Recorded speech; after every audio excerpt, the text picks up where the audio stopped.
You know, I have a great reputation in show business, but in comedy, I'm what's known as a lazy comedian, which is crazy because I work all the time, but that's not why they call me lazy. They call me lazy because I do shows sometimes, 20,000 people be in the crowd, and I'll tell a joke, and they'll all look at me like I'm crazy, but 3 or 4 people will laugh really hard, and I'll be on stage like, yeah, that's good enough.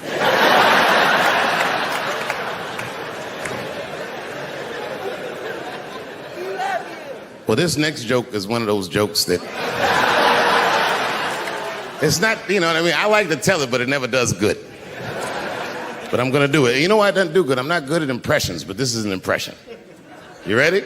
Okay. This is not gonna work. All right, this is my impression. This is my impression of the dead people on the Titanic. You didn't let me finish. This is my impression of the dead people on the Titanic as the submersible was approaching their ship.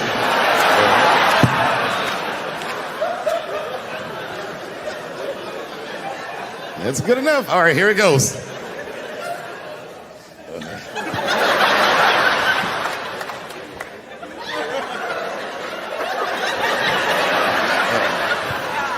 I'm gonna do it. Okay, here it goes. Join us in our watery grave.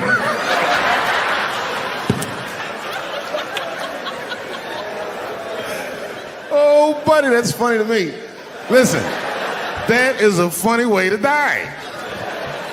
20 years from now, on my 70th birthday, I'm going to take a submersible to see the submersible.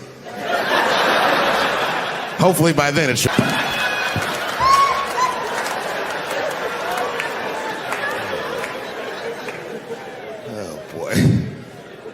Oh boy.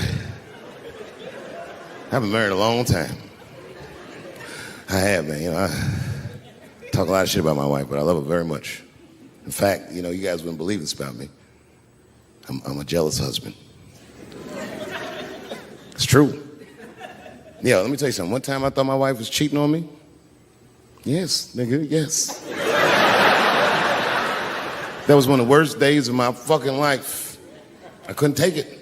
And I'm embarrassed about it now, but I can talk about it. You know what I did? It's fucked up, but I did do this. I waited. I waited for her to fall asleep. And when I waited a long time, she's Asian. I couldn't tell if she was asleep or not. I was looking at her.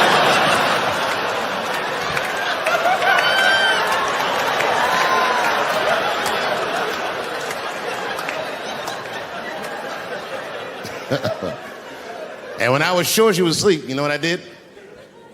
I stole the iPhone, took it downstairs and started trying out passwords to see if I could open it. I couldn't figure out the password. Then I remembered it's iPhone. This shit has facial recognition. I was just like, oh. And that shit opened right up.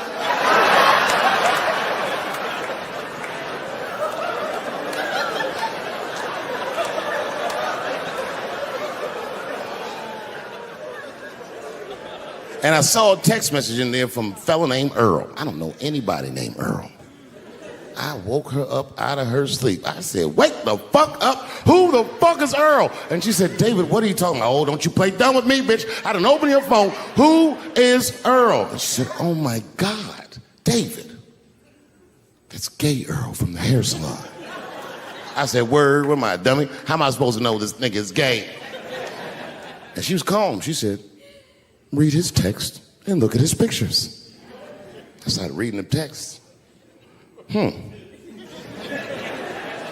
This fella sure does spell girl with a U a lot. And I switched over and looked at his pictures, and I couldn't believe it. This fella looked gay and still pictures. His mouth was open in every shot.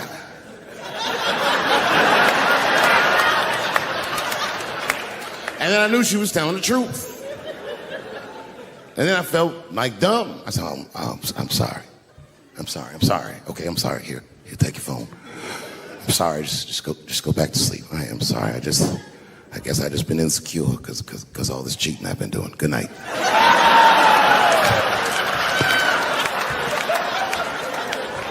And she didn't let me leave. She said, well, since you want to wake a bitch up. And then she pulled my phone from under her pillow. I said, what the fuck? She said, who is this bitch in this picture? I said, how'd you open that phone? She said, it was easy, nigga. All I had to do was mash my nose and go like this. And it opened right up. I said, what the fuck? She said, who is this bitch? I said, give me that. Oh, girl, relax. That ain't no bitch. This is my friend, Deborah.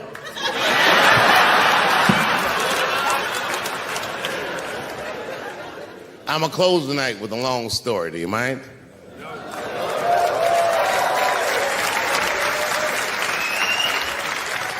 All right, it's a long one, so pretend that I finished because I gotta go get a cigarette, all right? I'm not done, but just act like it. I would prefer standing here since we're acting. Thank you very much. Good night.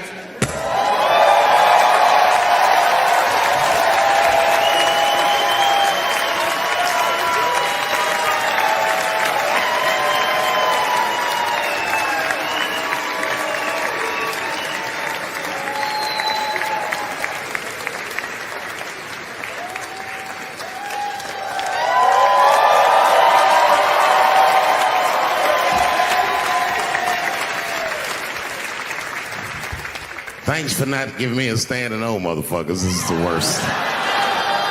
It's all right. It's all right. I just wanted to smoke.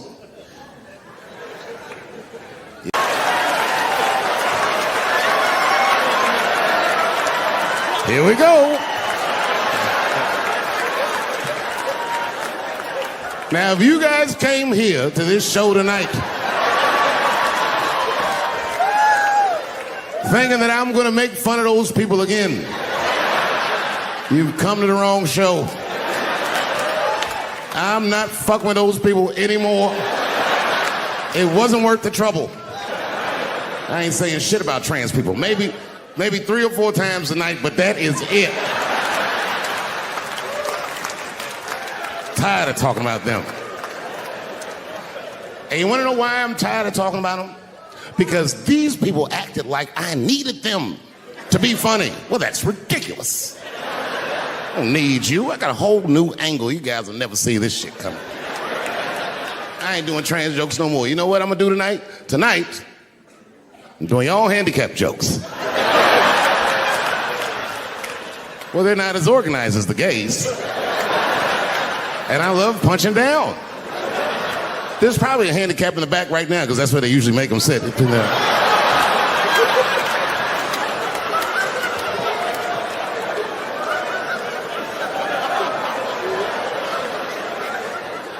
I came here to laugh at transgender people. I didn't know this nigga was gonna make jokes about us. Come on, y'all, let's get the fuck up out of here.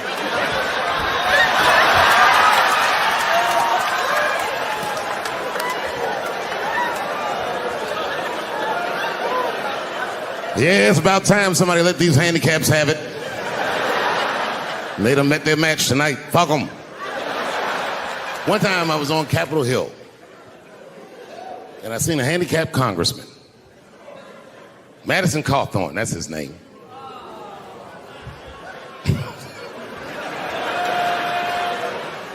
He's a Republican from North Carolina, and he was shocked because I saw him, and I go, hello, Congressman. He didn't even know I knew who he was. He turned around.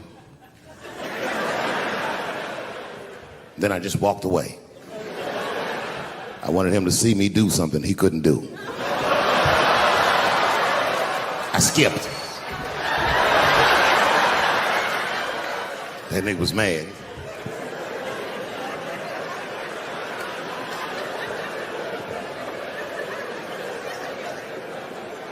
He's no longer a congressman. I don't know if you follow politics. I'm not trying to be funny, but he lost his seat. He ran a bad race. Oh, buddy, yes, he did. And you know what he did wrong? He was running for Congress again, and this motherfucker tried to be controversial. He was on all them right-wing podcasts talking all that shit. He was like, Washington is worse than Hollywood. I was at home like, what? He said, these people are disgusting. They have orgies and sex parties and drug parties.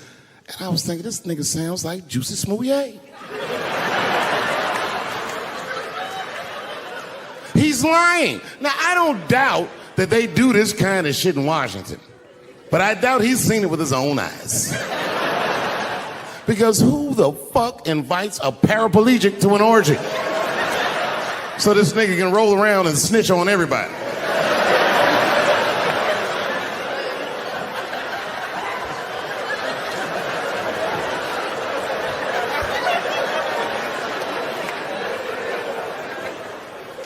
I said, there's only one reason you're gonna invite him to an orgy. And you know what that is. Have at it, guys. I can't feel anything. Let's get this bill passed for America. One at a time, folks.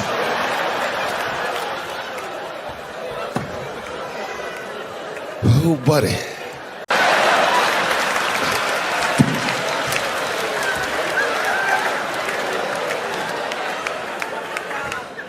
And Chris Rock went so hard in the paint, and I can't believe he did this, he shocked a Baltimore crowd. I didn't even know that was possible. I started doing comedy around here. Shocked them.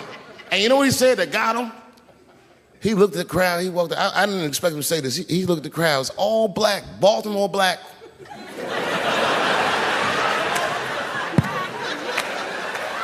Even if you rich and black in Baltimore, you know them niggas is traumatized about something. And Chris shocked him, and this is what he said. He went to that crowd. He said, I refuse to be a victim. And the crowd said, oh. And I was backstage looking like, nigga, watch the tape.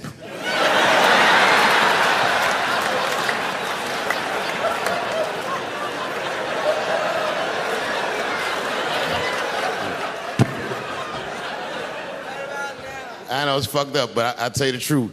You know, everything's funny. Everything's funny till it happens to you. 3 months, a mere 3 months after that terrible attack that Chris Rock endured,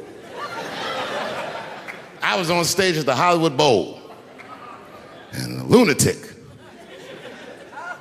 jumped out of the crowd and attacked me. Now, I gotta tell you, if it happens to you, you don't even know what the fuck is happening. It was like slow motion. I just looked over. I don't know this nigga. And I just looked. I said, oh my God, I'm being attacked. And this motherfucker was ragged. He jumped at me. He was like, ah! I'm old, but I'm fast. I caught this motherfucker's head with my hand and pulled his hoodie over his eyes. I can still feel his head in my hand. It was spongy. He had been growing dreadlocks. Not the beautiful dreads that Rastafarians grow. These were accidental LA homeless dreads. This shit had leaves and sticks and bottle caps and shit in it. Some kind of grease. I was like, ugh, like this. And then I fell down. And he knocked me all the way on the ground. And I was like, man, this is a bad situation. I'm like, I don't know if I'm gonna die or what's gonna happen. But in that moment of vulnerability, you know what occurred to me that had never occurred to me before in my life? In that moment, it occurred to me that bodyguards should not wear dress shoes to work. Travis. This nigga Travis came out slipping and sliding on some kind of beautiful loafer and fell flat on his back. Pop. I said, oh my God. Now both of us are down. I gotta handle this shit myself. So I popped right back, boom. And then the kid that knocked me down, he popped out, boom, and we looked at each other and realized at the same time, I was bigger than him. And that motherfucker took off running. And I started to chase him, and I said, fuck him. I picked the microphone up. So I'm gonna finish this show now. That's right.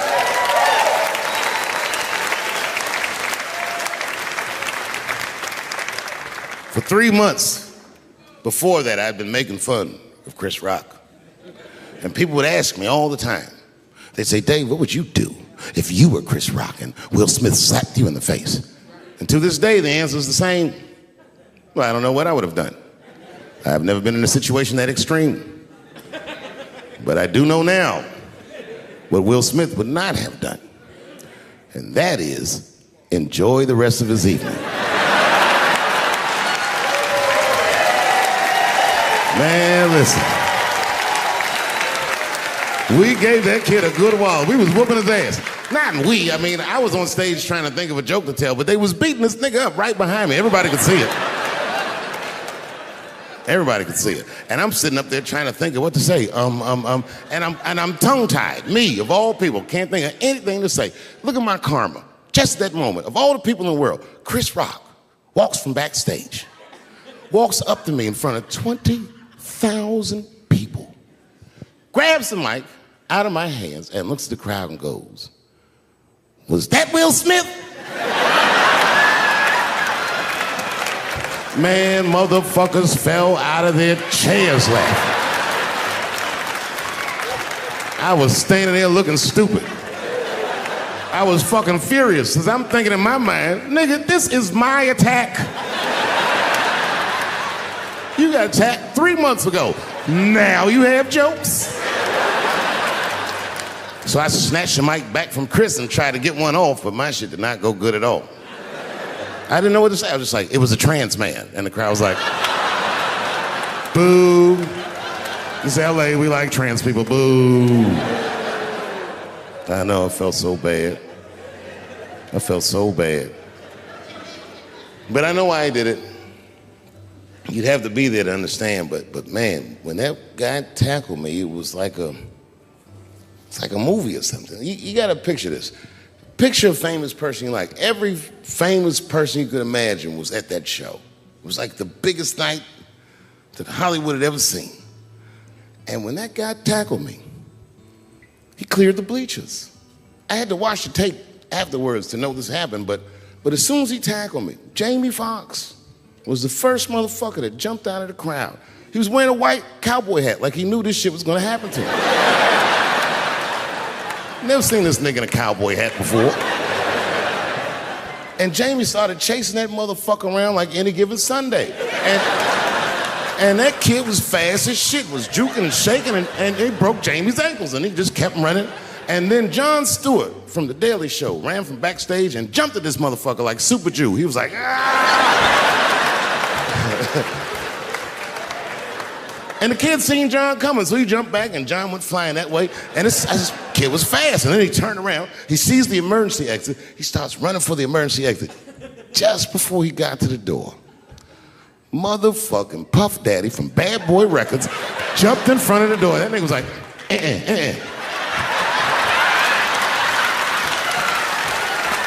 Boy, Puffy got that motherfucker. And then every celebrity just ran out, because every celebrity saw themselves in me, and they just started beating the fuck out of that kid. And I know Chris was backstage looking like, nobody helped me.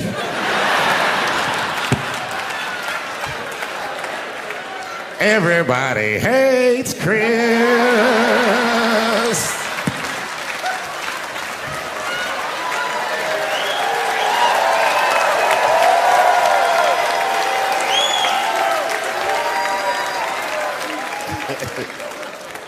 Look, it was way more intense than what you guys might have read. I don't know what you read, but the kid, while we was beating on him, reached in his waistband, pulled out a .22 caliber pistol. That shit was mayhem. Everybody started screaming, oh my God, he's got a gun. He's got a gun. And then I got scared. I was in the back, but I was scared, because I knew that everybody that was with me was armed. Yes, if they had shot and killed this kid on stage at the Hollywood Bowl, like I pay you to do, Travis.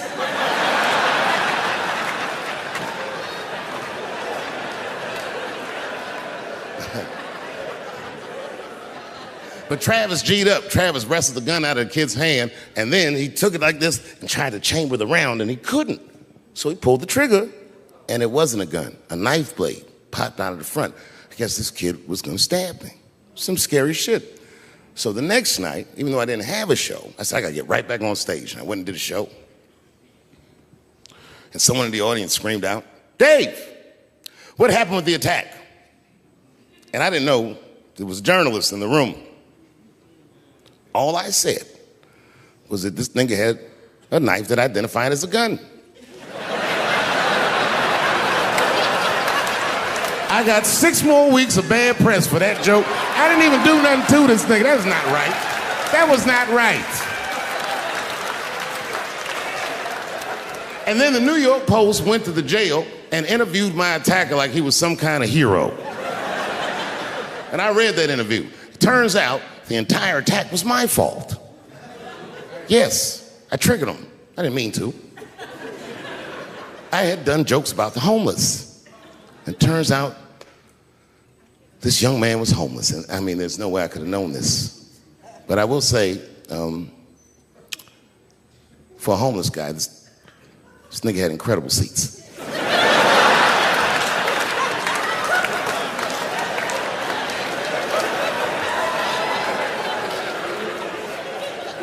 Oh, and they said I triggered him because I had done LBGTQ jokes, and it turns out this fellow was a B. That was the headline in the article. It said, Dave Chappelle's alleged attacker is bisexual. I said, alleged attacker? This motherfucker definitely attacked me. I'll show you the tape. He's allegedly bisexual. I'm gonna need to see him suck somebody's dick before I believe the rest of this article.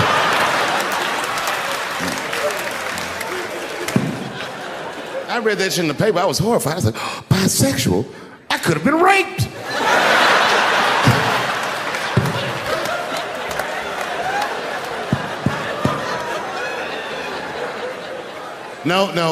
No, you know what though? It's not funny because after all that madness ensued, I went to the hotel room.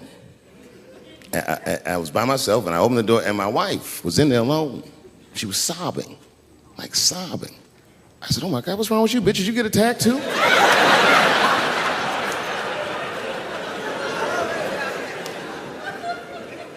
And she's crying. She said, oh my God, David. She said, if you had died tonight, me and the kids would have nothing.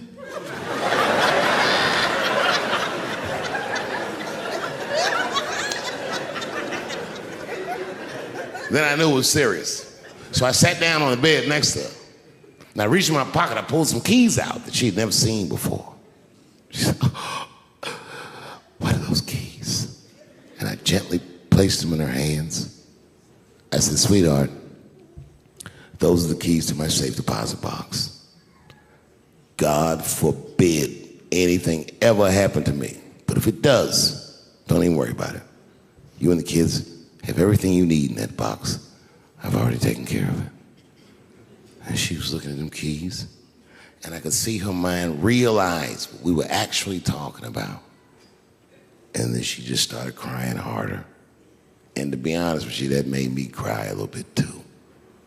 And we hugged each other real tight.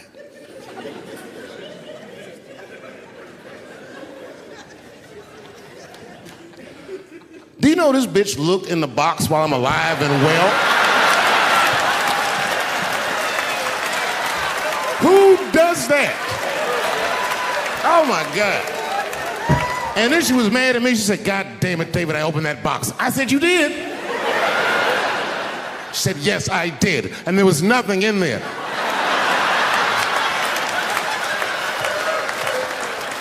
I said, nothing? Oh. She said, nothing except your stupid joke book. I said, whoosh. I said, well, sweetie, look. If you tell those jokes exactly how they're written, you and the kids should be fine. They're really good jokes.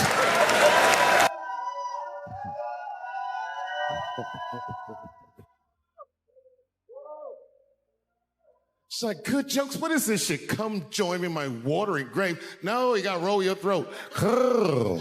Join me in my watery grave.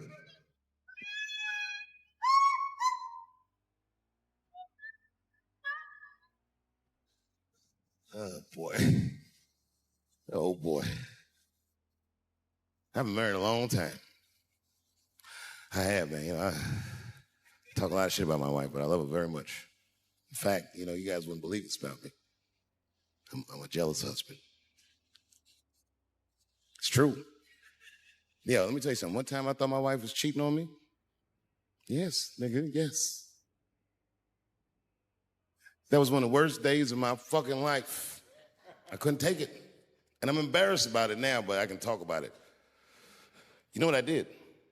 It's fucked up, but I did do this. I waited. I waited for her to fall asleep. But when I waited a long time,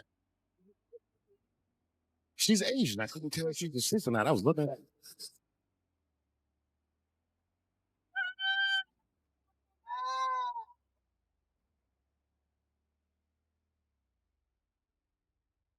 her. And when I was sure she was asleep, you know what I did? I stole the iPhone. Took it downstairs. Sat it down. It's like open. Couldn't figure it out.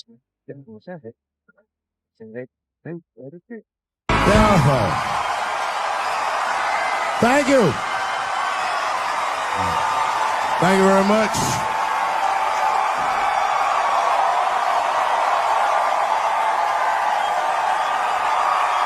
Thank you. What's going on? Good to see everybody out here tonight. Thank you. Hey, have a seat. Everybody be comfortable and relax. Oh my gosh, good to be back in Austin, Texas. It's good to know that plaid is back in. Most of the dudes I meet around these parts are dressed like a dyke in New York, so I'm glad to see it.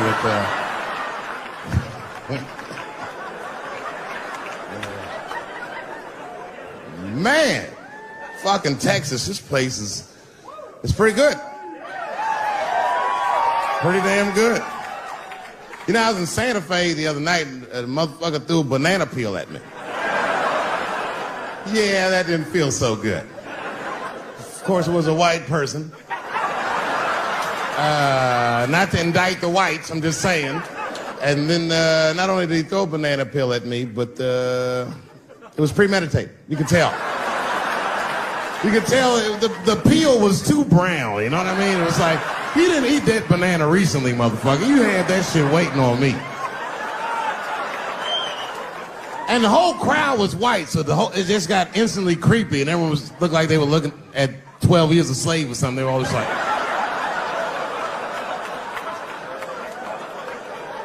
Who the fuck does that?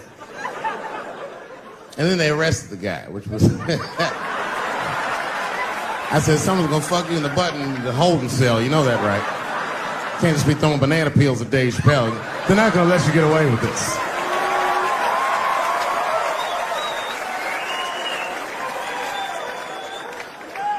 And the press called me up like, do you have a statement? A statement?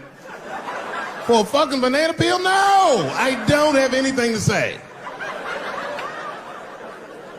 This guy was like fucking famous for throwing a banana peel at me. 20 years from now, he's gonna be tucking his kids in the bed and the kid gonna be like, Daddy, tell him about the day that you threw that banana peel at that nigger in Santa Fe. Boy, I'll tell you what, that black motherfucker saw his name up on the marquee about a week before. I said, man, if I could just get close enough to meet him, throw a banana on that nigger and show him how. Fucking banana gate. I didn't even want to press charges. You know, this has happened to me before.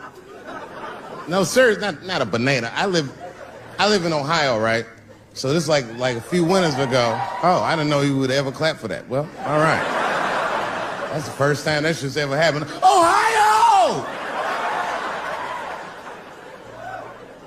Anyway, I live amongst the whites.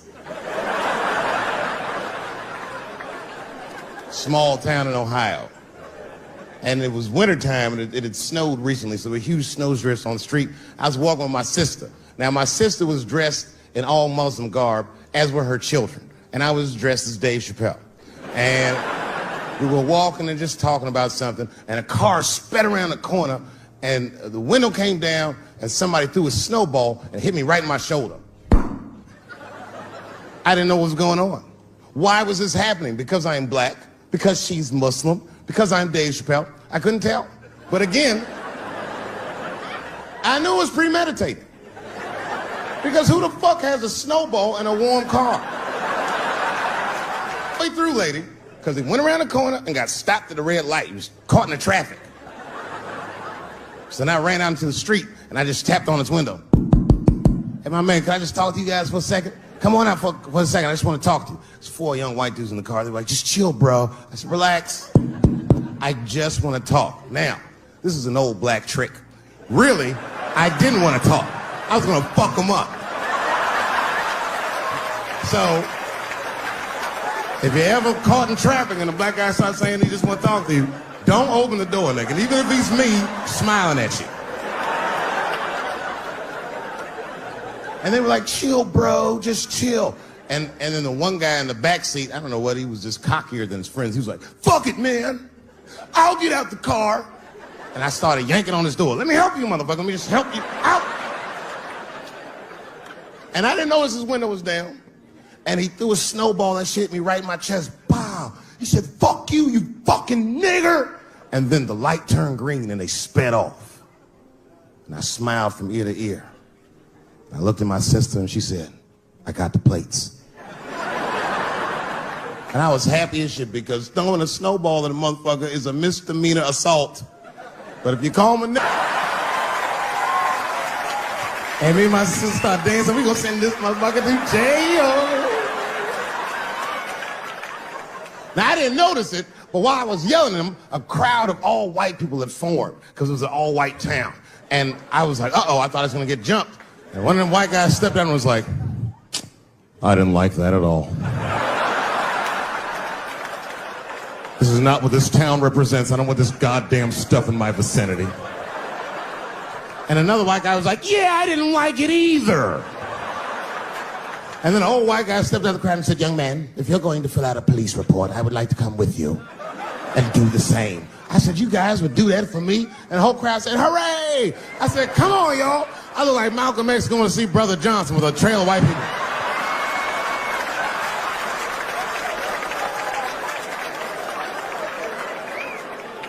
Unreal. An hour later, we was all just sitting in the police station, and the police came in and like, well, Mr. Chappelle, 16 identical police reports. We ran the tags, 2 young men that had their mother's car. We have all 4 suspects in holding. Their mother is here. It's up to you. Whatever you want to do. If you want to press charges, we'll move forward.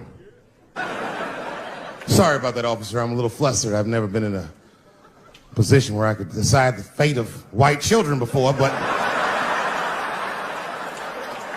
it's weighing heavy on me, sir. And I really can't decide. And I saw a lady pacing back and forth in the hallway, and I said, is that? He goes, yes, that's their mother. But can I speak to her before I make a decision? And when the mom came in, she saw it was me. She busted out crying. Oh, God, oh, no, I don't want him to go to jail. I am so sorry. I didn't raise him to do this. We love your comedy. We love you at the house. I said, miss, please, just, all right, look, I don't necessarily want your son to go to jail either. But what he did was pretty fucked up. So, is there something we can do short of jail just to let him know that he's wrong? She goes, oh, I don't know. What did you have in mind? Miss, I've never been in this position before. Oh, you know what we could do? I don't know if I'm asking too much, but maybe if you could just suck my dick a little bit. Just a little bit. I'm not gonna finish. I just want you to do it enough so that I can tell him you did it. I'm kidding. I wouldn't do that to anybody's mother. Maybe my kid's mom, but that's it. Ebola was in Texas. Ebola made a visit. Killed that man in Dallas. 5 days that man melted to death. What happened to the brother in Dallas? Where was the secret serum is what we all said. I remember in the beginning of Ebola, there were 2 American doctors that got sick in Africa. They flew them in a private jet straight to Atlanta to the CDC. I didn't even know CDC saw patients. There it was said they administered what the New York Times called a secret serum. I don't know what's in it. It's just like Colonel Sanders' recipe.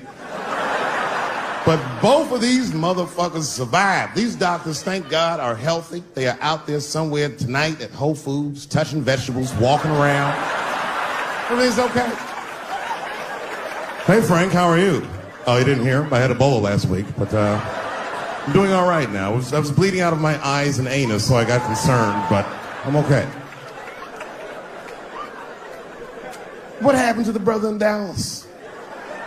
They just rubbed some Vicks on that nigga.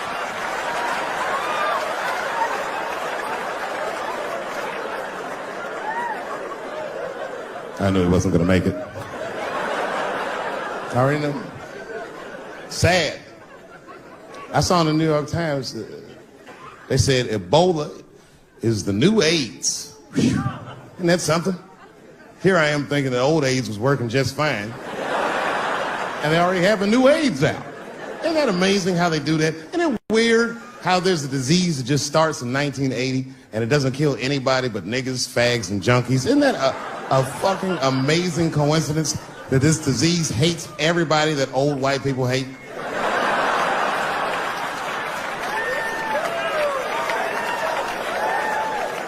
I think either God is white or the government hid that shit in disco balls. Only fun people get AIDS. Last month on the front of the New York Times, the measles was a headline. I had to check the date of the paper. I was like, measles, what is this, 1850? What the fuck is this? Why is measles in the news? Turns out they were trying to decide if mandatory vaccinations for children is the way we all want to go. Any thoughts? I'm sorry, ladies and gentlemen,